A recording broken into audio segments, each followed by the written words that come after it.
Why space isn't empty. What Feynman found will fill your reality. You think you understand empty space. You look up at the night sky and see vast darkness between the stars. You wave your hand through the air and feel nothing but empty room to move. You imagine the space between atoms in your body as pure nothingness, vacant regions where absolutely nothing exists. Empty space is empty, right?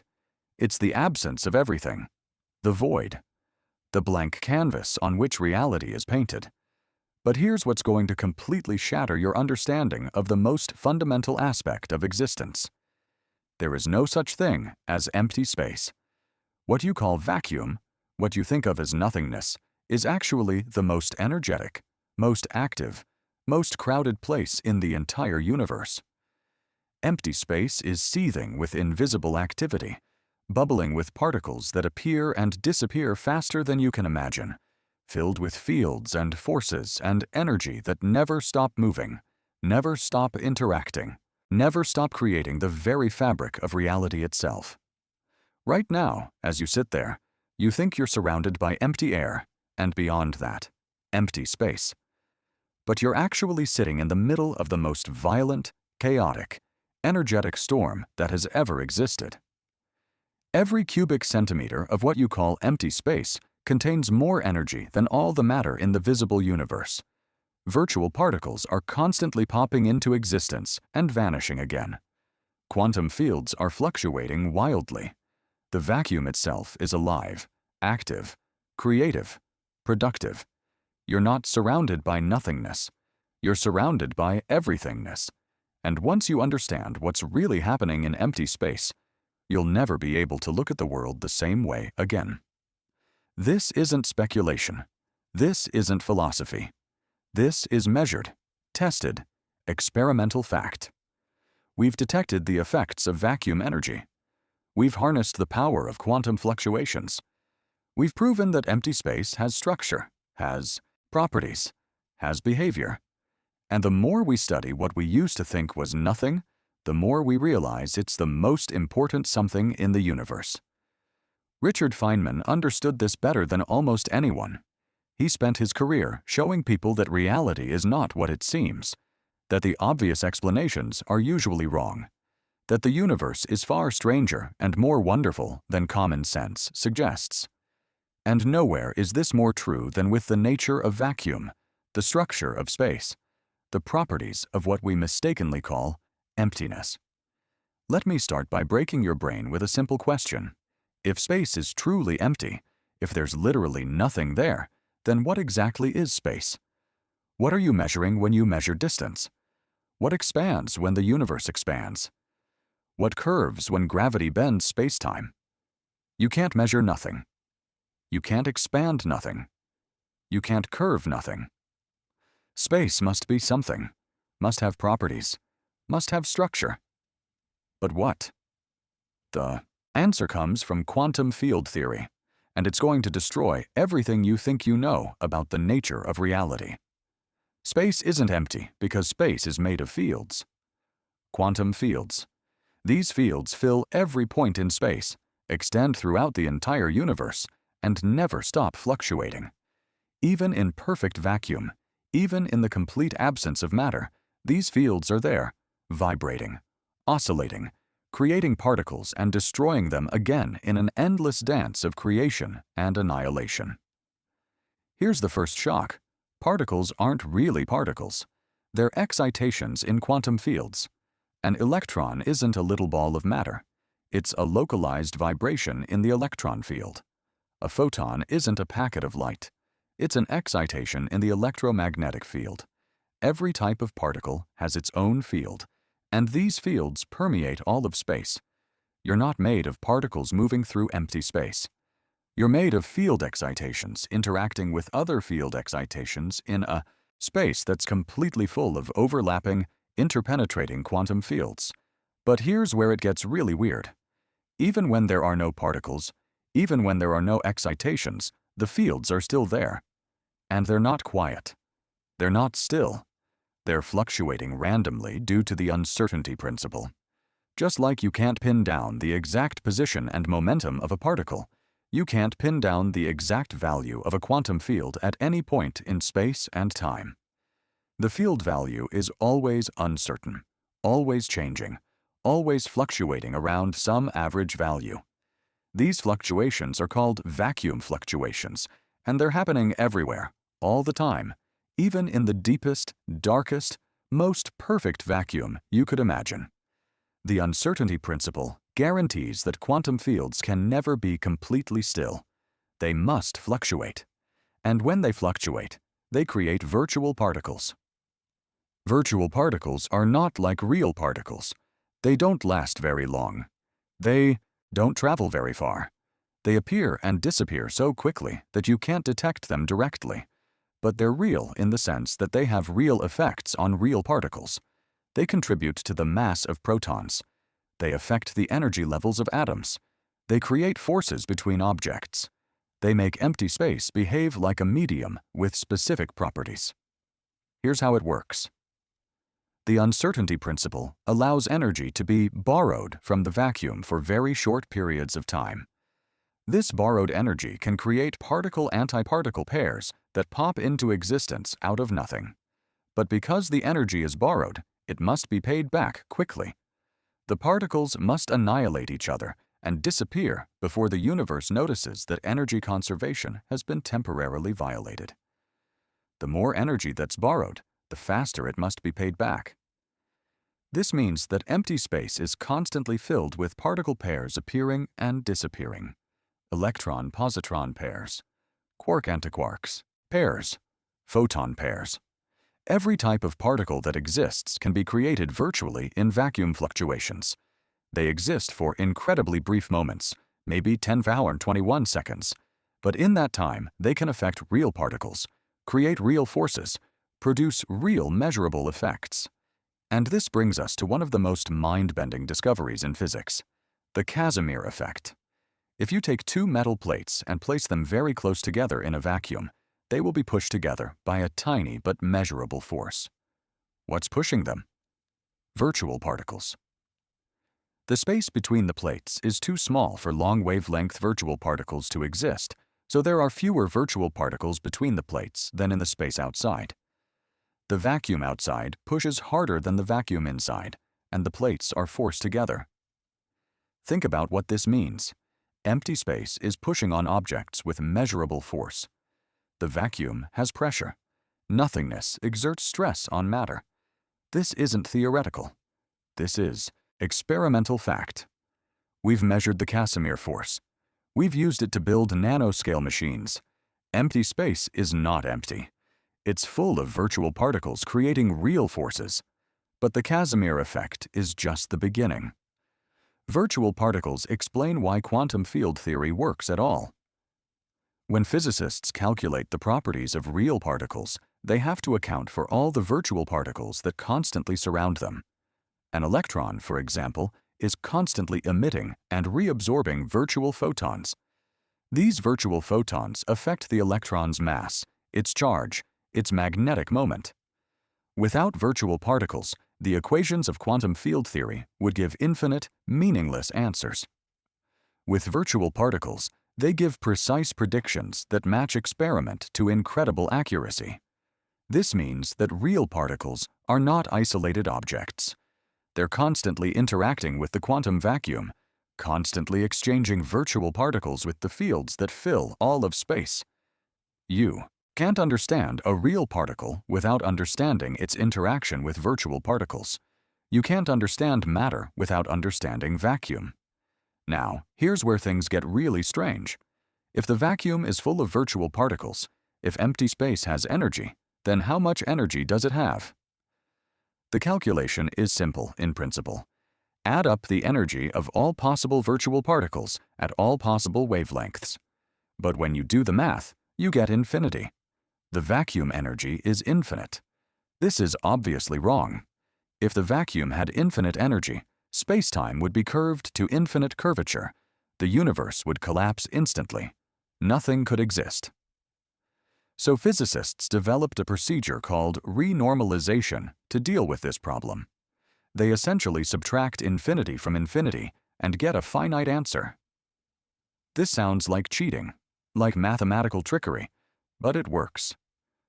The finite answers match experimental measurements with incredible precision. Renormalization is one of the most successful techniques in physics, even though nobody really understands why it works. But here's the disturbing part. Even after renormalization, the vacuum energy is still enormous. Current estimates suggest that each cubic centimeter of empty space contains enough zero-point energy to boil away Earth's oceans. That's more energy than in all the matter we can see in the entire observable universe. And it's in every cubic centimeter of space. Why doesn't this energy curve space-time? Why doesn't it create overwhelming gravitational effects? Nobody knows. This is called the cosmological constant problem, and it's one of the biggest unsolved mysteries in physics. The quantum mechanical prediction for vacuum energy is 120 orders of magnitude larger than the observed value. That's the worst prediction in the history of science. Something is canceling out almost all of the vacuum energy, but we don't know what. This tells us that we don't really understand the vacuum. We don't understand empty space. We don't understand the most basic, fundamental, pervasive aspect of reality. The thing we thought was simplest, nothingness, turns out to be the most complicated, most mysterious, most poorly understood phenomenon in the universe. But let's go deeper into what this means for the nature of reality. If space is not empty, if it's full of quantum fields and virtual particles and zero-point energy, then what we call solid matter is really just a particular type of excitation in these fields. You're not separate from the vacuum. You're a pattern in the vacuum. You're a localized region where the quantum fields have organized themselves into stable excitations that we call particles. The boundary between you and empty space is not a real boundary. It's a gradual transition from one type of field configuration to another. Your atoms fade gradually into the quantum vacuum that surrounds them. The fields that make up your body extend throughout all of space, overlapping and interfering with the fields of everything else in the universe. This means you're not really separate from anything. The electron field that makes up the electrons in your brain is the same field that makes up electrons in distant stars. The electromagnetic field that carries the signals in your nervous system is the same field that carries light from the sun. You're connected to everything else in the universe through the quantum fields that fill all of space. But here's where it gets even stranger. The quantum vacuum is not just full of virtual particles. It's full of virtual everything. Virtual atoms, virtual molecules, virtual organisms, virtual brains, virtual copies of you. The uncertainty principle allows any configuration of matter to exist virtually for brief periods of time. Most of these virtual configurations disappear almost instantly, but they exist. For fleeting moments, the vacuum contains virtual duplicates of everything that has ever existed, or could ever exist. This is not science fiction. This is a consequence of quantum field theory. If the vacuum can create virtual particles, it can create virtual combinations of particles. If it can create virtual combinations of particles, it can create virtual atoms. If it can create virtual atoms, it can create virtual molecules. If it can create virtual molecules, it can create virtual organisms. The vacuum is not just seething with particles, it's seething with possibilities. And this brings us to one of the most profound implications of vacuum physics. If the vacuum contains virtual copies of everything, if it's full of transient patterns that include all possible configurations of matter, then what makes real matter special? What's the difference between you and a virtual copy of you that exists for 10 trillion 21 seconds in the quantum vacuum? The difference is persistence. Real particles, real atoms, real organisms are stable patterns that persist over time. Virtual particles are unstable patterns that appear and disappear rapidly, but both are excitations in the same quantum fields. Both are patterns in the same underlying substrate. The vacuum doesn't just contain the possibilities for matter. It contains matter itself, in virtual form, constantly appearing and disappearing. This suggests that what we call reality is just the subset of vacuum fluctuations that happen to be stable. You're not separate from the quantum vacuum. You're a self-sustaining pattern in the vacuum, a configuration of field excitations that has found a way to persist, to maintain itself against the constant flux of virtual particles appearing and disappearing around you. Now let's think about what this means for the origin of the universe. If the vacuum is full of energy, if empty space can create particles, then maybe the Big Bang wasn't the creation of something from nothing. Maybe it was the transition from virtual existence to real existence. Maybe the universe started as a quantum fluctuation in the vacuum that was so large, so energetic, that it became self-sustaining, became real, became the expanding space-time we inhabit today. This is not just speculation. Inflationary cosmology, our best current theory of the early universe, is based on the idea that the universe began as a quantum fluctuation that got amplified by vacuum energy. The vacuum didn't just allow the universe to come into existence. The vacuum created the universe. Empty space is not the passive stage on which cosmic drama unfolds. Empty space is the playwright, the director, and the audience all at once. And this brings us to perhaps the most mind-bending implication of all. If you're a pattern in the quantum vacuum, if your thoughts are excitations in quantum fields, if your consciousness is a particular configuration of field fluctuations, then what happens when you die? Do the patterns that make up your consciousness simply dissolve back into the vacuum? Do they become virtual, again, existing briefly in quantum fluctuations before disappearing?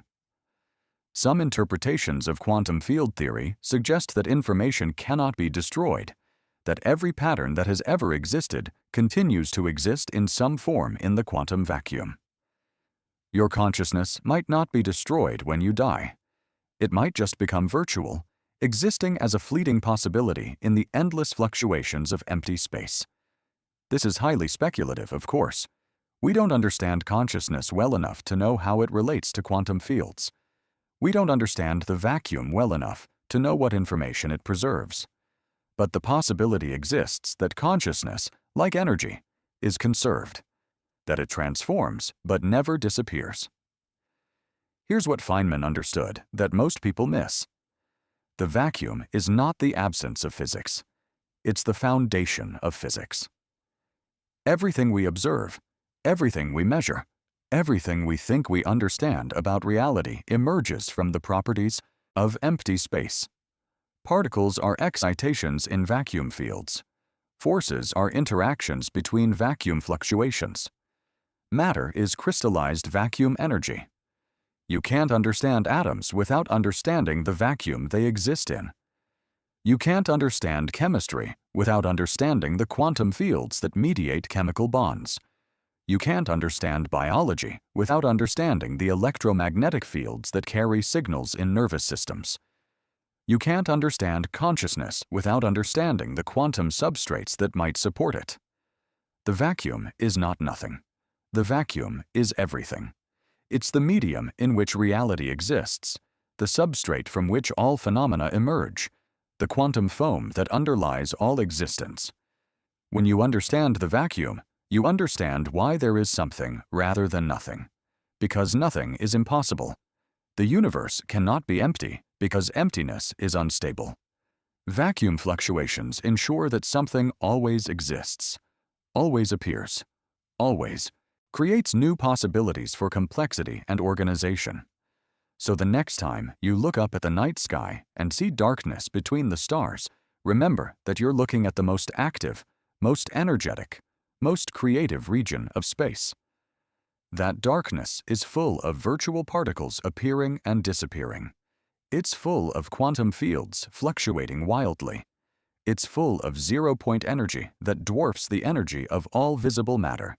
It's full of possibilities, virtual realities, transient patterns that might include virtual versions of yourself.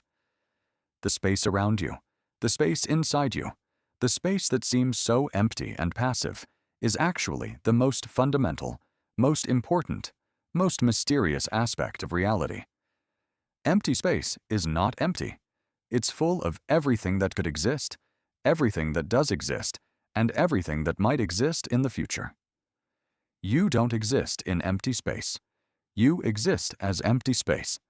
You are a pattern in the quantum vacuum, a self-organizing excitation in the fields that fill the universe, a temporary configuration of the same nothingness that creates particles and atoms and stars and galaxies. That's not nothing. That's everything. And everything is exactly what empty space turns out to be. The universe is not mostly empty space with a little bit of matter scattered throughout. The universe is completely full of quantum fields and virtual particles and zero-point energy, with stable patterns we call matter arising as special cases of vacuum organization. What you call empty space is actually the fullest, most complete, most fundamental reality there is. And you, sitting there reading this, are not separate from that reality. You are that reality, temporarily organized in a way that can contemplate its own existence, ask questions about its own nature, and discover that what seemed like nothingness is actually the source of everything. That's not comfort. That's not familiarity. That's truth. And the truth about empty space is that it's the opposite of empty. It's so full of activity, energy, and possibility that even our best theories can barely begin to describe what's really happening in every cubic centimeter of what we used to call the void.